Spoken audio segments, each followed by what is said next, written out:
देखो आज मैं बताऊंगी आपको थैनेटोलॉजी की गाइडलाइन। थैनेटोलॉजी के टॉपिक में कौन कौन से इंपॉर्टेंट हैं। तो इसमें सबसे पहले आपको थैनेटोलॉजी की डेफिनेशन पता होनी चाहिए। तो इसमें डिफरेंट जो डेफिनेशन है आपको पता होना चाहिए कि कौन सी किसने की है, शेपियो ने कौन सी कही है, मुलर ने कौन सी कही है। ये रीड कर लें। क्लासिफिकेशन रीड कर लें।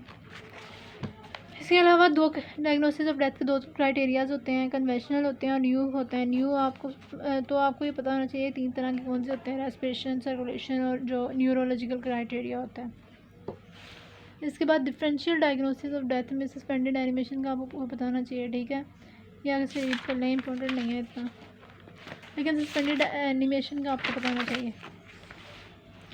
आगे से आ जाए mode, cause and manner of death, बहुत इंपॉर्टेंट है आपका। एससीक्यू है, ट्राइपॉड ऑफ लाइफ इंपॉर्टेंट है।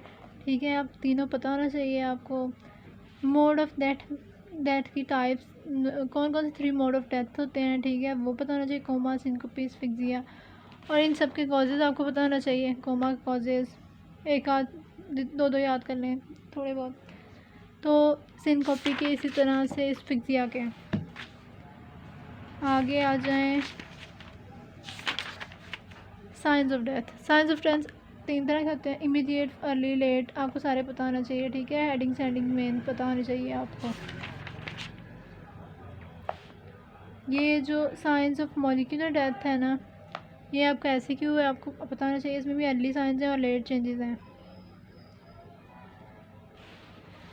इसमें थैनेटोलॉजी में 3 वर्ड यूज़ होते हैं मोटिस के नाम से, एल्गर मोटिस, राइगर मोटिस और लिवर मोटिस। इन तीनों में आपको डिफरेंस पता होना चाहिए। ये आई चेंजेस हैं, ये भी आप ये इधर से देख लें। ठीक है, इसमें एक टर्म यूज़ होती है रेट, तो इसके अलावा रेटिनल ट्रैकिंग, ठीक है, वो तो उसको आपको उसका पता होना चाहिए आपको। स्किन चेंजेस पता होना चाहिए। पीएम लिविडिटी, जिसे हम इसके डिफरेंट नेम्स आपको पता होना चाहिए। ठीक है, लिवर मोटिस भी कहते हैं, इसके डिफरेंट नेम्स जो भी हैं सारे पता होना चाहिए आपको। मोस्ट इम्पॉर्टेंट चीज़ इसमें टाइम सिंस डेथ हम करते हैं तो कैसे करते हैं, ये आपको बताया हुआ उन्होंने।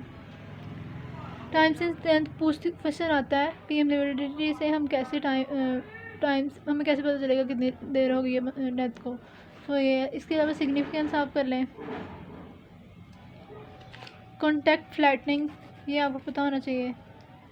इसको ये क्यों कहते हैं, वाइबाइसिस क्यों कहते हैं, ठीक है, ये भी आपको पता होना चाहिए।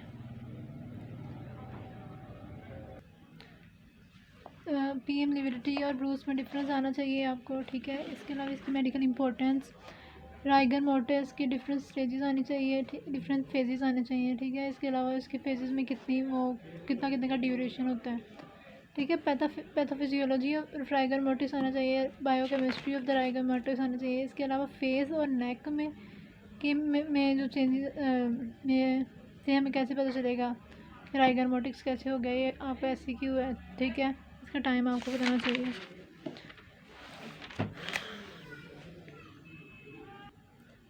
ये मैकेनिज्म ऑफ राइगर मोटिस आपको पता होना चाहिए। ठीक है, ये ऐसे क्यों है। इसके अलावा कंडीशन जो साइमुलेट करती हैं राइगर मोटिस से, ये आपको पता होना चाहिए, नेम काफ़ी है। इसके अलावा कैटावेरिक स्पास की मेडिकल लीगल इम्पोर्टेंस, कैटावेरिक स्पैज्म और राइगर मोटिस में आपको डिफरेंस पता होना चाहिए। मॉलिक्यूलर डेथ के कौन कौन से टाइप्स होती हैं, पुट्रेफेक्शन के जो फैक्टर्स रिस्पॉन्सिबल होते हैं वो, और जो फैक्टर्स इफ़ेक्ट करते हैं वो, नाम आप कर लें बस आपके। इसके अलावा ये ऑर्गेनिज़म्स में से एमसीक्यू आ जाता होता है कि बैक्टीरियल एक्शन कौन कौन से ऑर्गेनिज़म्स इन्वॉल्व होते हैं। स्टेजेस ऑफ पुट्रीफिक्शन आती हैं, ये हैं स्टेजेस ऑफ पुट्रीफिक्शन। ठीक है, इसमें सारी आपको पता होने चाहिए नेम। मार्बलिंग एमसीक्यू अलग से आता है। इसके अलावा पुट्रीफिक्शन गैसेस के जो प्रेशर इफेक्ट्स हैं वो, इनके नाम आपको पता होना चाहिए। ये सारे हेडिंग्स हैं ना जो उनके नाम पता होने चाहिए आपको। एंटोमोलॉजी की डेफिनेशन, इसके बाद पुट्रीफिक्शन इन वाटर। ठीक है, कैस्पर्स डिक्टम के नाम से ना पास पेपर आता होता है, तो यहाँ पे उन्होंने इस नेम से शो नहीं किया हुआ, एनआरए में नेम से ही हो गया हुआ है, लेकिन ये जो पैराग्राफ है ना, ये पहली लाइन, ये जो है ये इस लाइन को हम कैस्पर्स डिक्टम कहते हैं। ये लाइन है, body in cold water takes twice as much time to purify as in air because of others causes. मतलब कि जो पानी में है ना उसकी प्यूरिफिकेशन जल्दी हो जाती है as compare to air. Sorry, पानी में कम जल्दी नहीं होती, एयर में जल्दी हो जाती है। तो इसको कैप्सपर्स डिक्टम कहते हैं। ये एनआरए में अच्छी लिखी है, इंटरनेट से देख लें वरना। इसके बाद इम्पोसिट फॉर्मेशन सिम्पॉनिफिकेशन, इसकी डेफिनेशन आपको पता होनी चाहिए।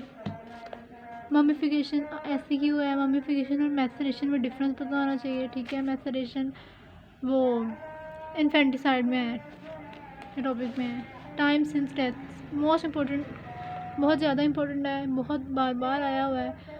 तो इसमें आपको ये सारी हेडिंग्स पता होनी चाहिए, लाजमी पता होनी चाहिए। लेकिन और ये टेम्परेचर से कैसे मालूम करते हैं ये भी आप ये सारा पता होना चाहिए।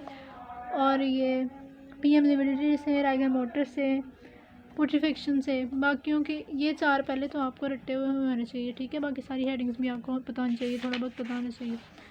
हेयर की ग्रोथ से कैसे होता है, ठीक है ना, हेयर की ग्रोथ से कैसे पता चलता है। तो दिस इज़ ऑल अबाउट थैनेटोलॉजी। थैनेटोलॉजी में से पूरा बहुत इंपॉर्टेंट टॉपिक है आपका, पूरा एक ऐसी क्यों आना है आपको।